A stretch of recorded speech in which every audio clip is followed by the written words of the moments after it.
Vamos falar um pouco da história da senhora. Conta quando a senhora nasceu, o que a senhora lembra da infância, pode ficar à vontade. Eu nasci em Jaraguá, mas a minha infância, a maior parte do tempo, foi em Pirenópolis. Foi uma infância muito bonita, eu tinha 6 irmãos, uns pais que não tinham muita instrução, mas foram excelentes pais. A gente viveu em família, a cidade era pequena, então a gente vivia muito na natureza. Estudei no colégio Nossa Senhora do Carmo. E os pais, como que eram rígidos? Como que era? Meu pai na época era rico, era de família importante. Rígidos. Era rígido, meu pai muito rígido, minha mãe não. Eu fui da época que apanhava com cipó, mas não tem nenhuma mágoa, nenhuma assim, ressentimento disso. Educou muito. Educou muito, com rigidez, e às vezes até excedendo. São coisas que fizeram que hoje não pode ser feita. Nesse tempo, eu digo uma juventude, meninice muito feliz, mas era difícil também. Uma coisa que me marcou muito até é tirar água em cisterna, que não havia na minha cidade, água encanada, nada disso. Então eu tirava água na cisterna e tinha muito medo de cair na cisterna. E isso me afetou até hoje, que é um trauma aí, gente. Né? Mas infância muito bonita no lar livre, muita amizade dos irmãos. E os pais sempre incentivaram o estudo também? Sempre incentivavam o estudo. Porque na época eu fiz curso normal, depois mais um aperfeiçoamento, eu não sei, não me lembro como, porque não tinha mestrado, doutorado. Né? Mas fiz um curso muito bem feito, que pude até lecionar no colégio. Lá em Pirenópolis. Lá em Pirenópolis. Mas a senhora chegou a lecionar? Lecionei no colégio, lecionei no Colégio Nossa Senhora do Carmo, e na escola normal. E trabalhei também, parece-me, 4 anos como correspondente do IAPC, hoje INSS. Né?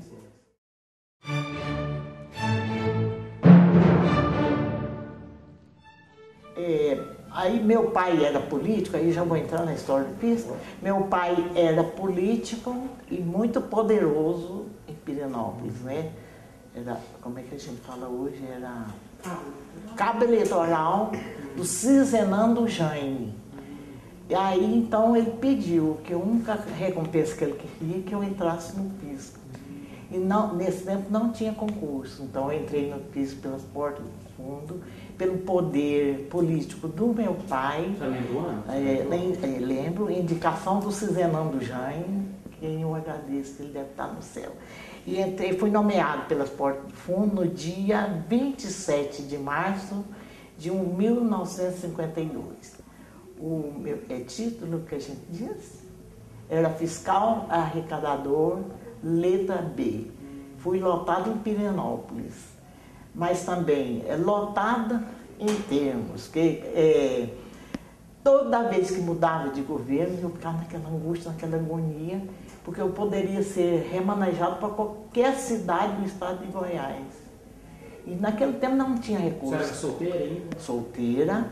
Nesse tempo não tinha recurso, então os fiscais andavam em lombo de cavalo.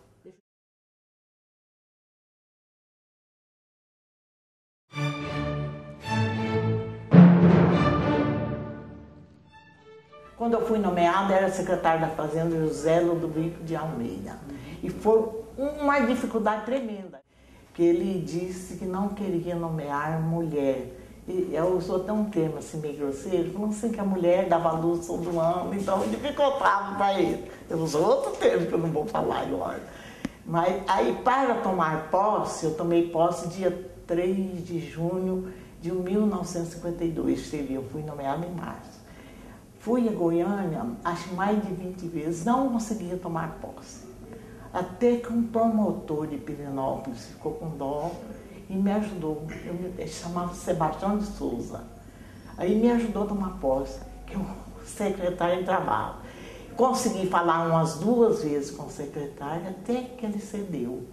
Mas tinha um outro senhor que era para ter entrado no meu lugar. Eu entrei a contragosto dele mesmo.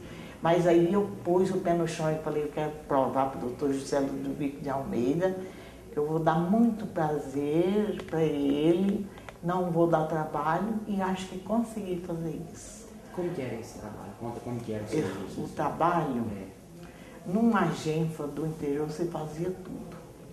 Arrecadava, fazia plantão, guardava o dinheiro. Na minha coletoria não tinha máquina de escrever, então todo o trabalho era feito à mão. Balancete, diário, expedia nota fiscal, talão, tudo você fazia à mão. Eu tinha calo no dedo de tanto escrever.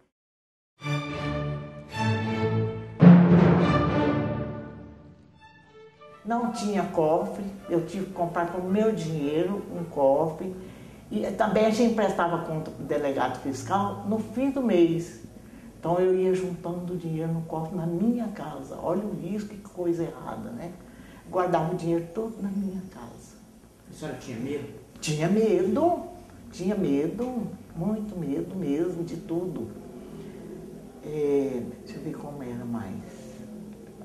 Aí a gente, nessa época, tinha muitos caciques políticos. Então você tinha que obedecer. Isso me doía muito, porque tinha muita coisa que eu não podia obedecer, eu sabia. Numa época, por exemplo, nós tínhamos um povoado, lá hoje é cidade, Lagolândia, e tinha um subpromotor. Eu não me lembro bem por que eu não poderia receber. E chega lá uma ordem de um político para eu pagar um promotor. E eu vi que não podia, não paguei. E depois o secretário fazendo também, não lembro se era o José Ludovico mesmo, eu tive um voto de louvor por isso. Mas era direto chegando bilhetinho, paga delegado fulano de tal. E os delegados também não eram concursados, era tudo caça curta. Então hoje eles estavam ali, amanhã não. Os policiais, paga policial fulano de tal, tal. Aí você já fazia vale, o negócio era vale. Quando eu aposentei, eu tinha uma porção de vasos dentro da mesa que era de vidro, de pessoas, de delegados, de policiais que serviam, e eu fiz o vale, eles não pagaram, eu tive que cobrir, então eu guardava, depois eu tirei. E nesse período, vamos dizer, a senhora recebeu alguma ameaça por trabalhar corretamente? Não, Deus, Divino Pai Eterno, Nosso Senhor sempre me abençoou muito, inclusive a entrada no fisco, eu devo a Ele, só foi um benefício de Deus Pai entrar.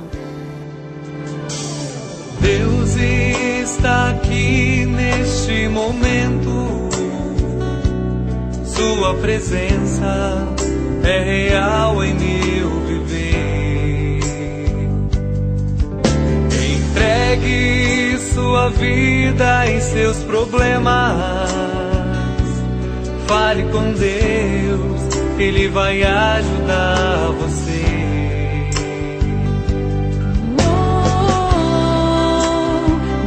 Te trouxe aqui para aliviar o seu sofrimento.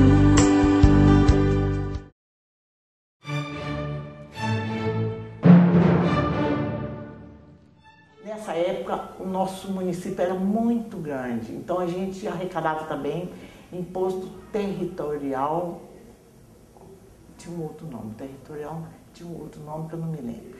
Então, era tudo por fichário. Então, tinha as fichas e era tudo escrito. Quando eu peguei o fichário, estava escrito UDN, PSD, eram os dois partidos da época. Então, a gente tinha que aumentar por mando de superiores, por determinação de superiores, a alíquota do imposto do pessoal que era da UDN. Inclusive o doutor Otávio, que tinha uma fazenda grande lá em Barro Alto. Mas eu nunca me prestei a esse serviço. Outra coisa que eu sofria muito também era tirar imposto de pedra. As pessoas, dia e noite atendendo, dia e noite, era de meia hora, de uma hora. E sempre eu tinha criança pequena, tirar talão de pedra. E aí ia fazendo a lista do nome dos pedreiros. Ia fazendo a lista, um caminhão, um tanto de CM, ia fazendo a lista de uns 10 ou mais, e no fim do mês que eles tinham que cobrir que eu prestava conta do dinheiro, isso por ordem do delegado, que era Airan Pinheiro de Leme, assim. E o nosso supervisor era Manuel Marques, de apelido de Mané Onça.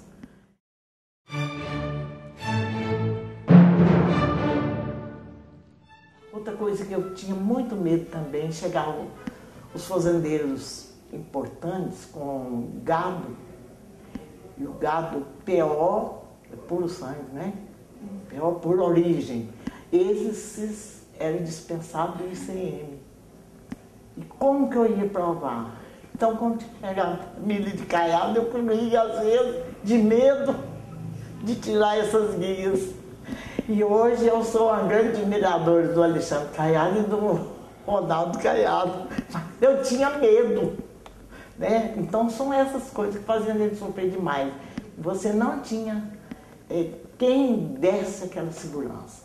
A minha delegacia era em Formosa, você vê a dificuldade. Nem telefone a gente não tinha, celular nem pensar. Então era difícil, eu comunicava por correio, por meio de correio. Então eu trabalhei numa época difícil mesmo.